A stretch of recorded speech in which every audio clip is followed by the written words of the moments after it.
He cleaned up and headed back to his room. He stopped for a moment before he left and glanced back to the other side of the kitchen, towards the Omega rooms. Was Dariel getting some rest? A faint sound made him pause. Then it got louder. Definitely a crying baby. He followed the noise. By the time he got closer, the wailing was loud. Without hesitation, he pushed open the door and jerked to a stop. Dariel looked up. Zeke took in Emmy screaming at the top of her voice, the tears that were running down Dariel's cheek, and Karina, who was awake and whimpering in her crib. "Has she eaten?"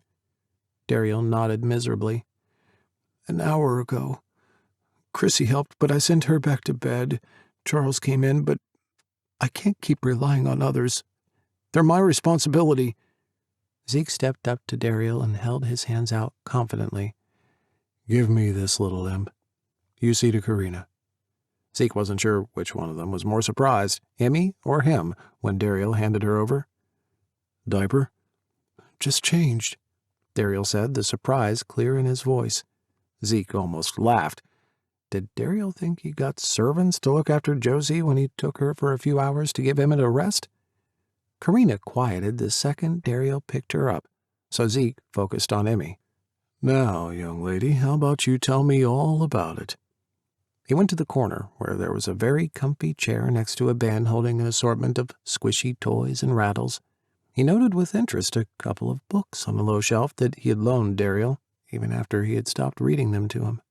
He sat down, carefully arranged Emmy, handed her a teething ring she could grip, which immediately headed to her mouth, picked up a book, and started at Chapter 1. He kept glancing down at her, changing toys occasionally, but for a 7-week-old baby, she seemed pretty alert. A lot noisier than Josie, certainly, but if Emmy had had the undivided attention of 2 adults, how would she have responded? It was interesting. Riker had a pack to run, but Zeke knew for a fact he wouldn't just laze around while Emmett got up with Josie. Same with Marco and Kai. 2 babies, but also 2 adults each. Dariel was the other way around. 1 adult with 2 babies, 1 stressed adult with 2 babies. Were babies like some animals? He knew dogs and horses could sense the emotions of their owners, and shifter babies were more aware, even if they didn't understand what they were sensing. It was fascinating. He chuckled at Emmy. "Your namesake's mama would have called me a dork."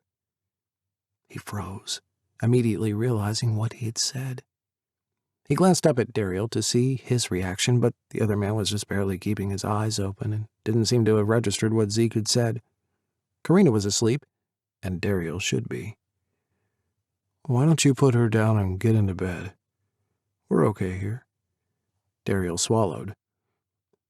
"But you need your sleep." "I've just woken up. I fell asleep after the meeting, so I'm good." "Are you hungry?" Dariel shook his head firmly, settled Karina, and got back into bed. He didn't close his eyes, though, so Zeke returned his attention to Emmy and the book. In another 5 minutes, Emmy's eyes were closed. He finished the chapter before looking across at Dariel, who was also asleep. Zeke put the book back and slowly retrieved the teething ring from Emmy. He stood and walked to the crib. After he settled Emmy, he kissed both babies, then turned to gaze at Dariel. The shadows under his eyes were apparent even on his brown skin. He'd been way too thin when Zeke had first seen him at Mills River, but he'd put on weight since. Now, he was heading back the wrong way. Was it Zeke's fault? He stared at the sleeping man for far too long while he was trying to work out his feelings. Riker had asked him how he would have felt if they were both human. There was still the age gap. While that worked for some couples, 20 years was a huge difference. And he wasn't a shifter, which meant he would age faster, even if what Marco said was true and the bond meant he would live as long as Dariel. What did that mean? Would he get to 90 and just stay there for another 30 years until Dariel caught up?